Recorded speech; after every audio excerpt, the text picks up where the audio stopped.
When our Prophet ﷺ, in the last phases of Mecca, realized that he needed to migrate to another city, when he realized that he couldn't live in Mecca for too long, he started approaching the other tribes, trying to get some tribe to sponsor him, trying to get some tribe to get him, away from the Quraysh.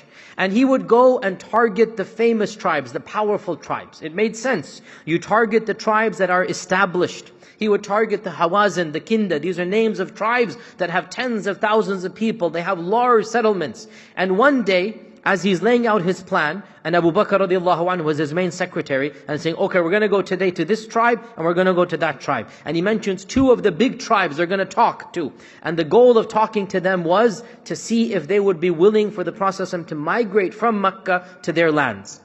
So one day, they have the agenda between tribe A and tribe B. And these are big, massive tribes. And as they're walking, the Prophet sees a group of 5 people sitting in the middle of nowhere, in Mina in the days of Hajj. And he asks, who are you? They said, oh, we are from the tribe of the Khazraj. Khazraj? This isn't one of the big names. It's not one of the famous tribes. Even the Prophet in his brain is thinking, Khazraj? Which Khazraj?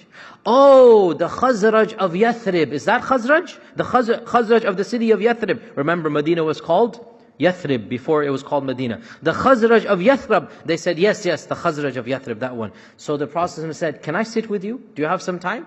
They said, sure, sit down. Realize, this wasn't on the agenda. The Khazraj was not on the plan. The plan was the big tribes, the fancy tribes, and that makes sense. When you want to approach people for protection, you go to the big shots. Total sense. But here's the point. Now you have an opportunity to do some good. Do it. Let Allah take care of the results. The Prophet ﷺ sat down with the Khazraj. He gave them the call to Islam with the same passion, the same sincerity, the same pure ikhlas that only he has, that he also gave to the larger tribes. And they thanked him, and life went on. He didn't even think about that. Life goes on. But subhanallah, as we all know where this is heading, that small seed of Islam that was planted in those people quite literally changed the course of history. Those 5 people, they went back, some of them converted, and they began preaching to their fellow tribesmen in Yathrib. The next year, 70 people came as Muslims. The next year, they demanded the Prophet ﷺ, come back with us. For how long will you be persecuted in Mecca? We shall take care of you. So much so, when the Prophet ﷺ preached to them, those 5 people, Allah showed him a dream. And He showed him the city of Medina. And Allah said to the Prophet ﷺ in a dream, this is where you're going to migrate. But the Prophet ﷺ didn't put 1 plus 1 together. He didn't think of the Khazraj.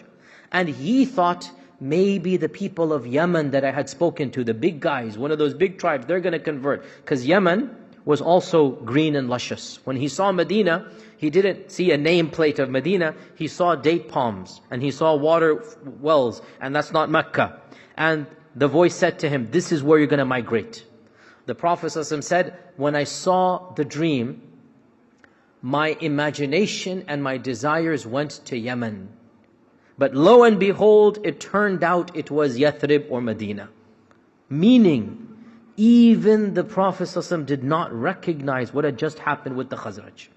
He didn't recognize it until the Khazraj came back and they then said, you're going to come with us.